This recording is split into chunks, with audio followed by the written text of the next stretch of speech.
Gajser je iskal Peterko na mestu obramba gostov. Pusko strela vratnica. Volmut in Špehonja sta odigrala do Peterke. Peterka v priložnosti, še vedno Peterka preigrava. Peterka strelja, Sagadin brani.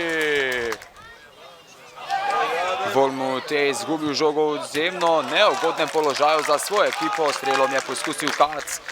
Krajnc vrača Gerečniku. Gerečnik je poskusil strelom na vrata. Špehonja proti Peterki. Še vedno Peterka. Peterka proti Gajserju. Gajserju priložnosti. Kelc najvišji skoku in to je vodstvo domačih. 1-0 med strelce se je vpisal Klemen Kelc. Nekaj težav bo Haka, Habit. Habit proti drugi vratnici, kjer je Gerečnik. Gerečnik in Kelc v dvoboju. Gerečnik je našel Brega, ki je poskusil strelom z glavo. Meglič proti Špehonji. Peterka. Peterka do Gajserja. Gajser strelja. Kakšna obramba Sagadina. Priložnost. In to je izenačenje 1-1. Med strelce se je vpisal Lupinšek. Kolar v preigravanju, še vedno Kolar v priložnosti. Kolar strelja mimo gola.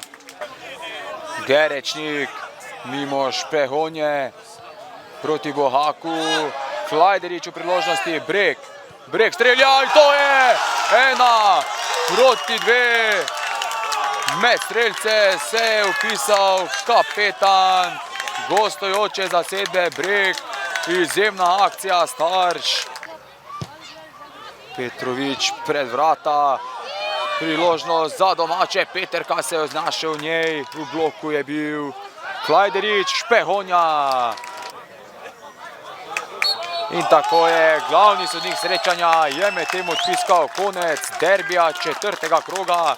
Starše so po preobratu in zaostanku z 1-0 prišle do zmage z 1-2 in tako nakazale, da letos ciljajo na sam vrh. Marjeta pa je doživela prvi poraz. Prvo moram čestitati obema ekipama, tudi publiki se moram zahvaliti, da so prišli v takem številu. Mislim, da je bil res en praznik. Mi smo seveda zadovoljni, pričakovali smo tako tekmo, težko, vedeli smo, da bi mogli biti zbrani 90 minut, svojo šanco probati izkoristiti, da se je pač ponudila. Vedno nekaj manjkalo, malo ali smo zamudili v duelih ali pregoreli, bi jaz temu rekel, ne bolj. Ampak nič ne de, prvenstvo še je dolgo,